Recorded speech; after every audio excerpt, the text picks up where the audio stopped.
This segment brought to you by Kansas Regenerative Medicine. Your stem cells, your health, your life. Hello, my name is Tori Dickinson. I farm in Oswego, Kansas along the Neosho River. I farm about 2,500 acres. 1,000 of it is on the river bottom.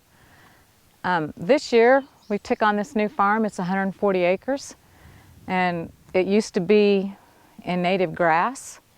The people that recently purchased it, they came in, they burned it down, they asked us if we would farm it. One of the selling points that they liked was the fact that I use 20-inch rows, and I'm one of the few farmers in this area. Most farmers are still in 30-inch rows.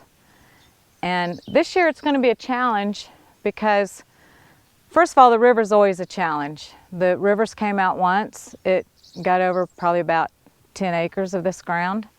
I have in the past had the river completely engulf all my ground, and that's a big challenge. The other challenge is the fact that with all this being native grass at one time, the grass is going to keep growing because it's really hard to kill the rhizomes.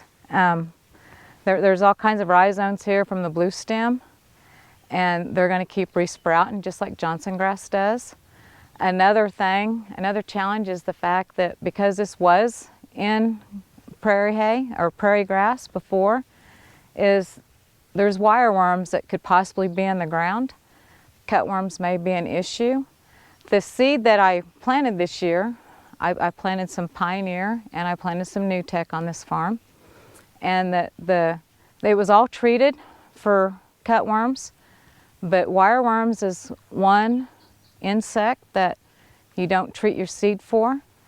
Wireworms are a challenge this year because we didn't get this ground until middle of March, and normally we have all of our ground worked and we have the anhydrous on, we have our dry fertilizer on, but this year we didn't get it until after the fact, and we still had to work the ground, which was a challenge because this ground really, in my opinion, needed to be deep ripped, and we weren't able to do that in the short time frame we had.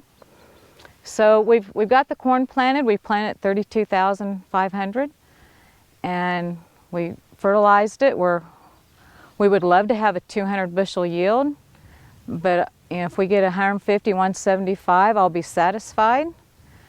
But anything over 200, I'd be ecstatic. You know, it's really a fun farm. This is new. The challenge is going to be the weed pressure, the insect pressure from the wireworms.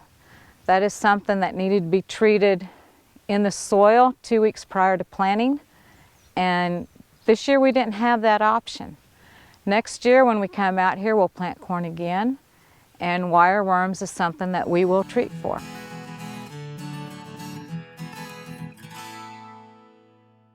Through the generosity of Dr. Eva Gardner and Dr. Dan Thompson, Kansans now have the opportunity to support the wildfire relief effort by purchasing a signed and numbered print of the original painting, A Walk Through Henry's Dreams, by Dr. Gardner. This gallery quality print is only $200. Order your print today online or call 785-273-5115. Please help support the Kansas Livestock Foundation Wildfire Relief Fund.